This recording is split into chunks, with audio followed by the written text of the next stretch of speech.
Shalom Bapak Ibu, Saudara yang diberkati oleh Tuhan. Selamat menikmati kasih karunia Tuhan di hari ini. Kita baca Alkitab yuk. Saya Pendeta Nyoman Jepun.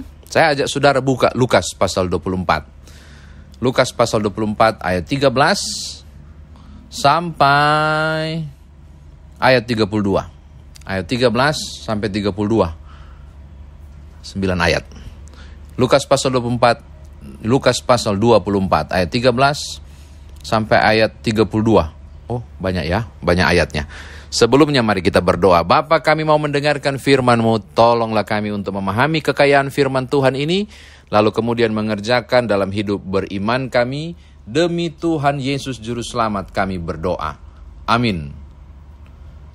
Injil Lukas pasal 24 ayat 13 hingga ayat yang ke-32. Injil Lukas 24 ayat 13 sampai 32 berbunyi demikian. Pada hari itu juga dua orang dari murid-murid Yesus pergi ke sebuah kampung bernama Emmaus yang terletak kira-kira 7 mil jauhnya dari Yerusalem. Dan mereka bercakap-cakap tentang segala sesuatu yang telah terjadi. Ketika mereka sedang bercakap-cakap dan bertukar pikiran, datanglah Yesus sendiri mendekati mereka, lalu berjalan bersama-sama dengan mereka. Tetapi ada sesuatu yang menghalangi mata mereka, sehingga mereka tidak dapat mengenal Dia. Yesus berkata kepada mereka, "Apakah yang kamu percakapkan sementara kamu berjalan?" Maka berhentilah mereka dengan muka muram. Seorang dari mereka namanya Kleopas menjawabnya, "Adakah engkau satu-satunya orang asing di Yerusalem yang tidak tahu apa yang terjadi di situ pada hari-hari belakangan ini?" Katanya kepada mereka, "Apakah itu?" Jawab mereka, "Apa yang terjadi dengan Yesus orang Nazaret? Dia adalah seorang nabi yang berkuasa dalam perkataan di hadapan Allah dan di depan seluruh bangsa kami. Tetapi imam-imam kepala dan pemimpin-pemimpin kami telah menyerahkan dia untuk dihukum mati, dan mereka telah menyalibkannya. Padahal kami dahulu mengharapkan bahwa dialah yang datang untuk membebaskan bangsa Israel. Tetapi sementara itu telah lewat 3 hari sejak semuanya itu terjadi. Tetapi beberapa perempuan dari kalangan kami telah mengejutkan kami. Pagi-pagi buta mereka telah pergi ke kubur dan tidak menemukan mayatnya. Lalu mereka datang dengan berita bahwa telah kelihatan kepada mereka malaikat-malaikat yang mengatakan bahwa ia hidup. Dan beberapa teman kami telah pergi ke kubur itu dan mendapati bahwa memang benar yang dikatakan perempuan itu, tetapi dia tidak mereka lihat. Lalu ia berkata kepada mereka, "Hai kamu orang bodoh, betapa lambannya hatimu sehingga kamu tidak percaya segala sesuatu yang telah dikatakan para nabi. Bukankah Mesias harus menderita semuanya itu untuk masuk ke dalam kemuliaannya?" Lalu ia menjelaskan kepada mereka apa yang tertulis tentang dia dalam seluruh kitab suci, mulai dari kitab-kitab Musa dan segala kitab nabi-nabi. Mereka mendekati kampung yang mereka tuju, lalu ia berbuat seolah-olah hendak meneruskan perjalanannya, tetapi mereka sangat mendesaknya, katanya, "Tinggallah bersama-sama dengan kami, sebab hari telah menjelang malam dan matahari hampir terbenam." Lalu masuklah ia untuk tinggal bersama-sama dengan mereka. Waktu ia duduk makan dengan mereka, ia mengambil roti, mengucap berkat, lalu memecah-mecahkannya dan memberikannya kepada mereka.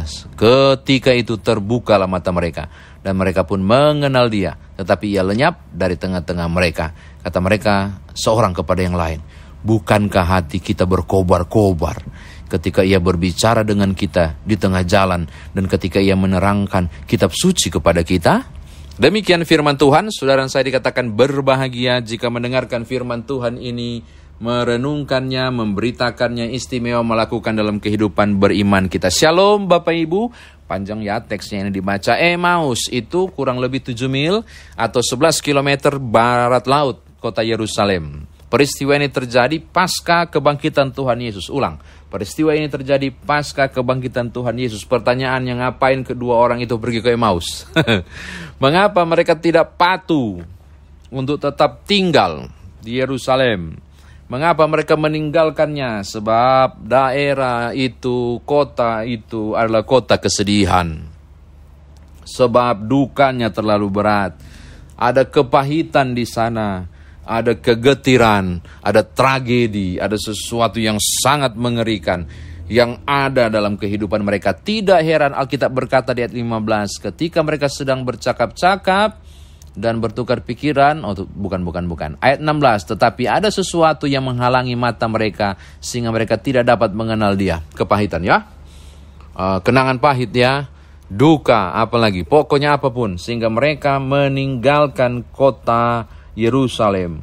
Mereka pergi menyepi di kampung kecil bernama Emmaus, yang berarti pemandian air panas kalau tidak keliru, itu Emmaus. Bapak Ibu lihat, pasca Yesus bangkit, tidak banyak yang menandai hari itu. Tidak banyak yang menandai hari itu dan tidak ada yang ingat hari itu. Semua kembali dalam kepedihan, semua kembali dalam kesedihan. Sedih amat ya. Yang kedua Bapak Ibu, coba lihat ayat 21. Padahal kami dahulu mengharapkan bahwa Dialah yang datang untuk membebaskan bangsa Israel. Waduh, motivasinya kan lain. Coba lihat, harapan mereka kan lain. Harapan duniawi Bapak Ibu. Yesus sebagai Raja adalah Raja yang membebaskan mereka dari penjajahan Romawi. Bukan Raja di atas segala Raja. Padahal kami berharap loh. Aduh, berharap banget loh. Sedih ya Bapak Ibu. Dangkal sekali cara berpikir mereka. Padahal 3 tahun Yesus mengajarkan tentang kerajaan Allah, bukan tentang kerajaan dunia. Rupanya harapan mereka soal itu. Ya, 2 orang murid ini berjalan ke Emmaus dengan kecewa karena harapan pupus yang diharapkan membebaskan bangsa Israel dari penjajahan Romawi mati. Salah satu dari mereka bernama Kleopas. Oke, ini catatan kedua. Yang ketiga, itu Tuhan Yesus pinter main drama memang ya.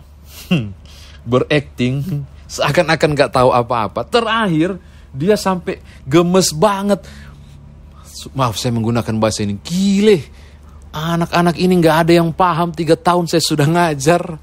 Makanya gak heran Bapak Ibu, sampai di ayat yang ke-25 itu gemes Yesus. Ngeri, tidak ada yang merekam semua apa yang saya ucapkan. Sampai Yesus harus bilang, lalu ia berkata kepada mereka, hei kamu yang orang bodoh. Ini saking gemesnya. Kai kamu orang bodoh, betapa lambannya hatimu. Bukankah ini sudah disampaikan Mesias akan menderita? Akhirnya ngajar lagi. Coba lihat ayat 27. Tuhan Yesus mengajarkan lagi. Taurat, nabi-nabi, mengajarkan Alkitab Musa supaya mereka paham. Jadi lamban, bodoh, apalagi berarti apa itu Bapak Ibu bicara soal pemikirannya nggak sama. Saya nggak tahu mengapa mereka tidak paham 3 tahun pengajaran itu. Ini catatan ketiga. Yang keempat, ini saya tertarik. Lihat ayat 9. Tetapi mereka sangat mendesaknya, katanya, tinggallah bersama-sama dengan kami, sebab hari telah menjelang malam dan matahari hampir terbenam. Tinggal sertaku, hari telah senja. William Henry tahun 1861 menggubah teks ini menjadi syair lagu yang ada di Kidung Jemaat 329, tinggal sertaku. Begitu Bapak Ibu, Tuhan tinggallah di sini. Dan semua menjadi jelas. Mata mereka terbuka dan menyaksikan kebenaran ketika Yesus memperagakan, memecah-mecahkan roti. Terbuka. Saya tertarik pada bagian ketika mereka berkata seorang yang lain, bukankah hati kita berkobar-kobar ketika ia berbicara dengan kita di tengah jalan dan ketika ia menerangkan kitab suci kepada kita. Berkobar lagi iman, berkobar lagi semangat ketika mengalami perjumpaan dengan Yesus yang bangkit.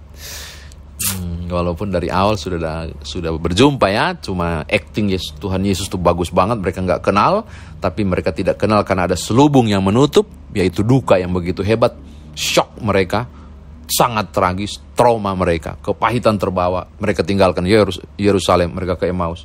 Tapi kemudian mereka mengalami kobaran yang luar biasa ketika firman Tuhan mulai diberitakan.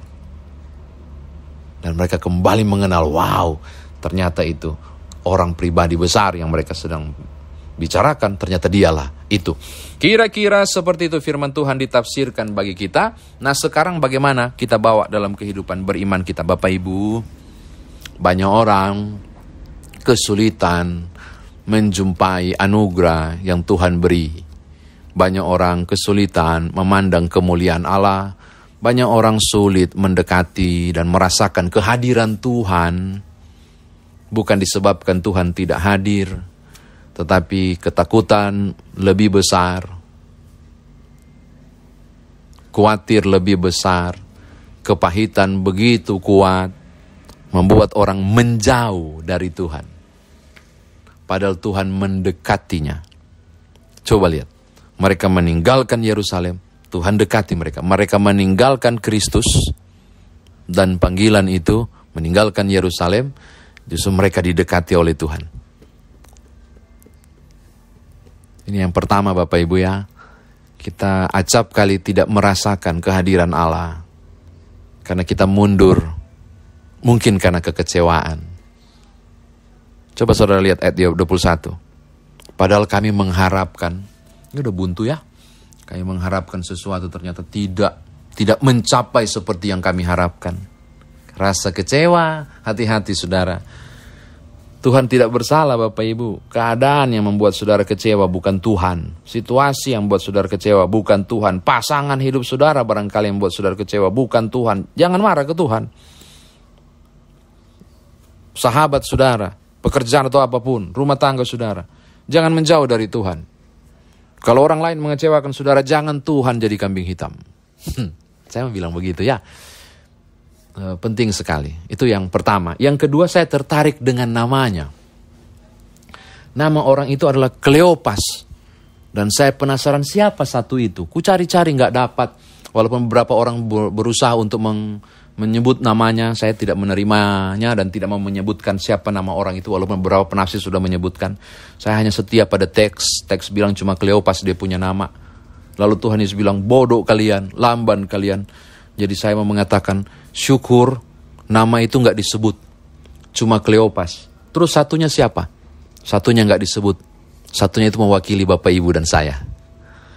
Ada Kleopas. Dan ada satu, yaitu saya. Ada Kleopas. Dan itu ada lagi satu. Siapa itu? Saudara. Yang tidak disebutkan namanya. Itu mewakili Bapak Ibu dan saya. Yang mudah khawatir, mudah kecewa, takut, lamban Bapak Ibu. Maaf pengguna katakan bodoh kata Tuhan. Karena kita melihat kepentingan kita. Saya berharap dialah yang membebaskan kita dari cengkraman kuasa yang luar biasa dari Romawi, tapi ternyata tidak. Saya mau katakan ini kepada saudara. Yang tidak disebutkan namanya, itu mewakili saya dan saudara. Orang-orang yang hanya melihat lembar terdepan, sampul buku, tidak mendalami isinya. Bukankah Mesias harus mati, kata Tuhan? Sudah dijelaskan kepadamu. Ya, mereka mewakili kita. Bapak Ibu Saudara, ini penting untuk disampaikan. Acap kali kita sulit melihat kenyataan dan menerima kenyataan. Lalu lari dari kenyataan. Ini hal kedua. Banyak orang sulit menerima kenyataan. Lari dari kenyataan. Meninggalkan Yerusalem menuju ke Emmaus. Saya mau katakan hal yang kedua. Ini realita. Yang tidak disebutkan nama itu mewakili saya dan saudara. Ketika saudara kecewa. Karena keadaan. Kenyataan begitu pahit. Hadapi kepahitan saudara. Hadapi kenyataan saudara. Jangan lari dari kenyataan. Hadapi saja. Terakhir yang ketiga Bapak Ibu.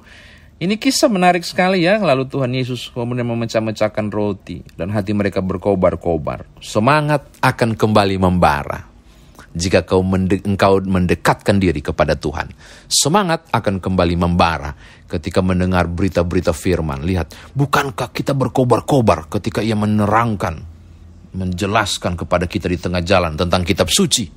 Saya mau katakan, mau tutup firman Tuhan ini. Semangat yang patah, kepedihan saudara, kekecewaan saudara, kenyataan pahit yang saudara hadapi, dan saudara lemas menjalani kehidupan. Coba baca firman deh. Coba dengarkan hal-hal yang rohani. Kobaran-kobaran kan saudara dapat.